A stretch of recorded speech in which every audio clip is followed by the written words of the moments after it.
I think our children have more robust intelligence and questioning to be able to cope with looking at all the different theories that are out there.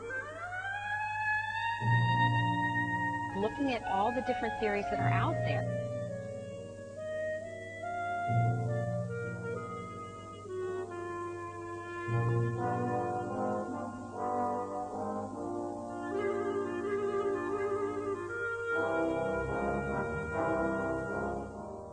I agree.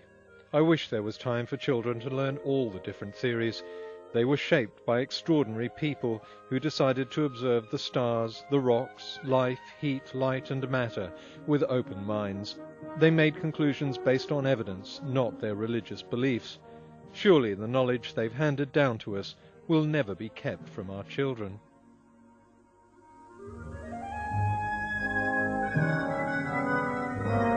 We have a revelation from one who says, I know everything, I've always been there, here's what happened in the past. So when we take that revelation, put on our set of glasses, and we look at the evidence, we can say, now I understand. Fossils couldn't have formed before sin, there was no death before sin, there was a global flood, that connects to geology. What is the age of the earth? When did the creation actually occur? And of course, we're going to go to the Bible. How we make advances in science is being open to all different perspectives, and that's all that we're calling for. Let's qualify that. Fundamentalists don't advocate teaching all of the thousands of different perspectives that are out there, like the idea that the Earth is expanding, or that aliens from another planet helped build the pyramids.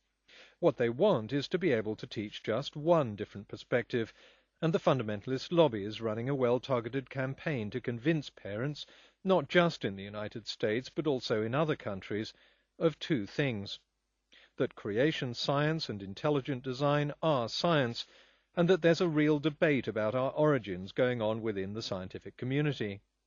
And let's face it, most people don't know that much about science or about what goes on within the scientific community. So the first thing to recognize and to be honest about is that this has nothing to do with science. We take that revelation, put on our set of glasses. As I explained in the last video, the scientific method made easy, starting with a conclusion and then looking for the evidence afterwards, shatters the first golden rule of science. It's not even the way our courts operate. If you know your conclusion in advance, why even bother looking at the evidence? Any kind of scientific research becomes futile.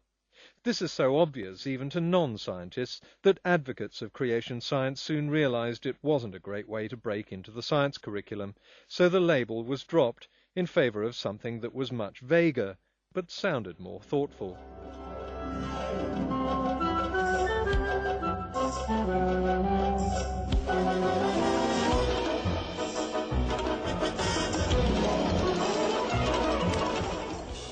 Intelligent design takes a simple two-step approach.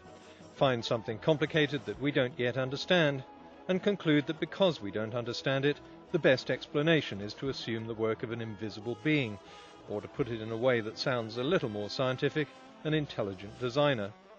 In fact, researchers who've applied the scientific method to these supposedly intractable problems have discovered their origins, consistent with what we know and understand, even for things that seem to be very unintelligently designed. But even if they hadn't, this leap from problem to conclusion is not how science works. As we saw in the last video on the scientific method, real scientists investigate things we don't understand, however complicated, until they come up with a workable hypothesis. Based on that hypothesis, they then make a prediction that's rigorously tested. Only when a hypothesis has been successfully tested can a conclusion be reached.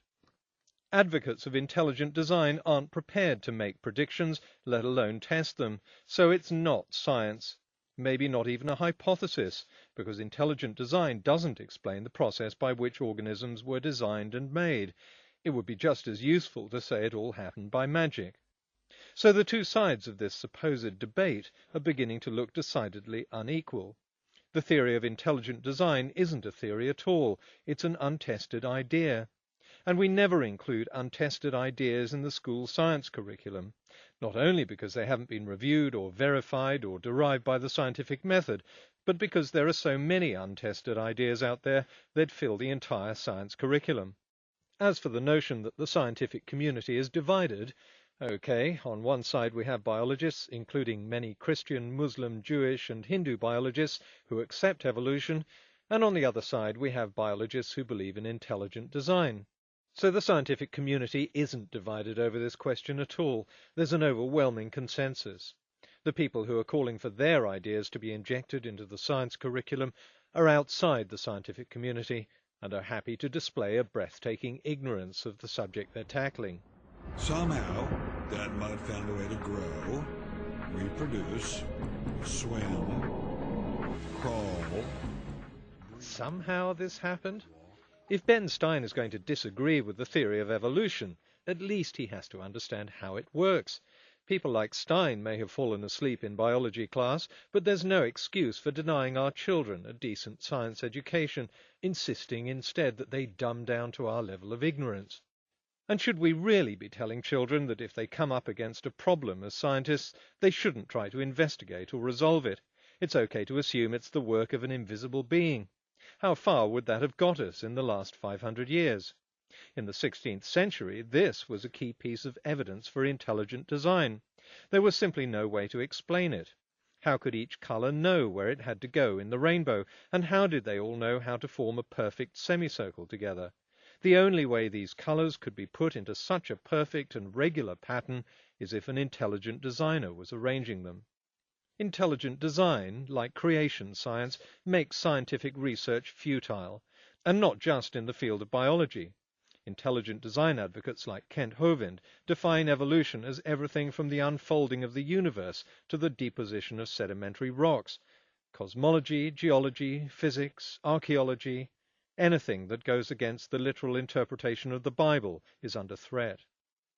So the aim of the intelligent design lobby isn't to open minds or look at all the different perspectives or both sides of an imaginary scientific debate. The aim is to make science look murky and indecisive and cast doubt on theories that are the foundation of our knowledge. The strengths of science are used against it. The willingness of scientists to admit errors, correct them, and to modify hypotheses is used as proof that they can get things wrong. The word theory, the highest form of proof you can get in science short of mathematics, is mistranslated into uncertainty. Slowly, the solid facts established by centuries of scientific study are eroded.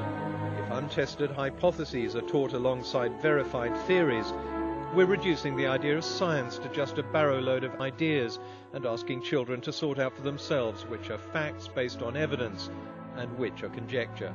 The result is confusion, vagueness, and disinterest.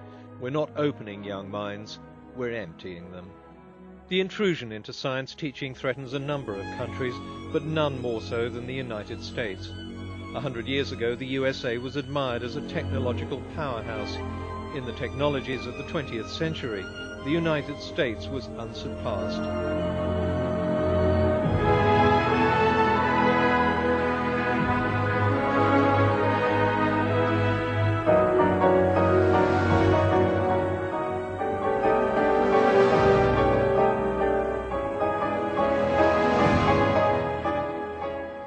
The reality of the 21st century is that new technologies have emerged and other countries are catching up. It may be hard to fathom, but children in these countries spend their time in science class actually learning about science. Teachers don't have to use up valuable time debating the role of an imaginary designer to placate a religious lobby or dilute scientific facts to conform to ancient religious texts. They're already preparing the next generation of scientists. Are we? Who should you always trust first, God or the scientist? God. And I want you to remember that.